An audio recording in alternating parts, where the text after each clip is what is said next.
the man called Muhammad sallallahu alaihi wasallam, a mirror for our lives today. Audu billahi minash shaitani rajim. Bismillahir Rahmanir Rahim. My dear brothers and sisters, let me ask you something. Gently, honestly, without pressure. When was the last time you truly sat with your heart, not scrolling, not rushing, not multitasking, just you and Allah? We live in a time where minutes disappear, hours vanish, and days pass without us noticing. Yet one thing remains unchanged. Allah is still calling us, just as He called the generations before us. Tonight, I don't want to shout. I don't want to scare. I don't want to argue. I simply want to remind, because reminders soften hearts, and soft hearts return to Allah. And the greatest reminder Allah gave humanity was a man. Not an angel, not a king, not a legend, a man. Muhammad ibn Abdullah sallam, Part 1. Who was Muhammad sallam really? The Prophet sallam was born in Makkah, in a society drowning in ignorance, tribal pride, injustice, and idol worship. He lost his father before he was born. He lost his mother while still a child. From the very beginning, Allah was teaching humanity a lesson. Greatness is not built on privilege. It is built on character. He grew up known not for miracles, but for trustworthiness. People called him Ameen, the trustworthy one, long before he became a prophet. Ask yourself, if revelation never came, would people still trust us with their wealth, their secrets, their dignity? Islam began with character, not speeches. Part 2, the mission. Not comfort, but responsibility. At the age of 40, revelation came, not as ease, but as weight. The first command was not relax, it was read, learn, reflect, rise. From that moment, his life changed forever. He was mocked, insulted, attacked, boycotted, stones were thrown, blood was shed, and yet, he never asked Allah to destroy his enemies. Instead, he prayed, "O Allah, guide my people, for they do not know." That is not weakness. That is strength anchored in mercy. Part 3. His life was the message. The Prophet did not just talk about Islam, he lived it. He prayed until his feet swelled. When asked why, he said, "Should I not be a grateful servant?"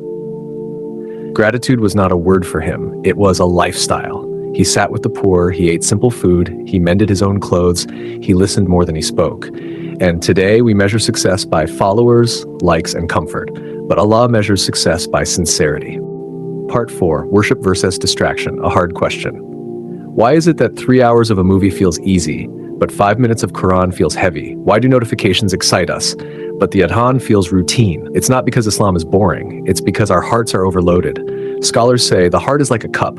If it's filled with dunya, there's no space for akhirah. The Prophet warned us about this. Long before social media, long before streaming, long before this entertainment, he taught nothing. He taught balance, focus, and purpose. Part 5, correcting love for the Prophet. Loving the Prophet isn't emotional slogans. It's not exaggerated claims. True love is following his way.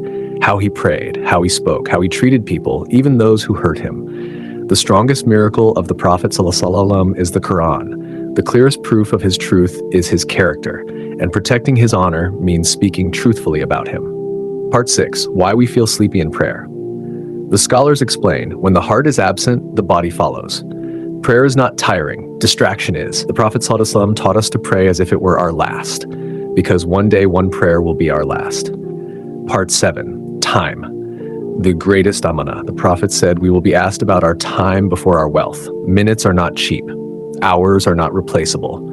If today were your last day, would your phone history embarrass you or honor you? Part 8, returning to Allah without shame. Listen carefully, my dear brother, my dear sister.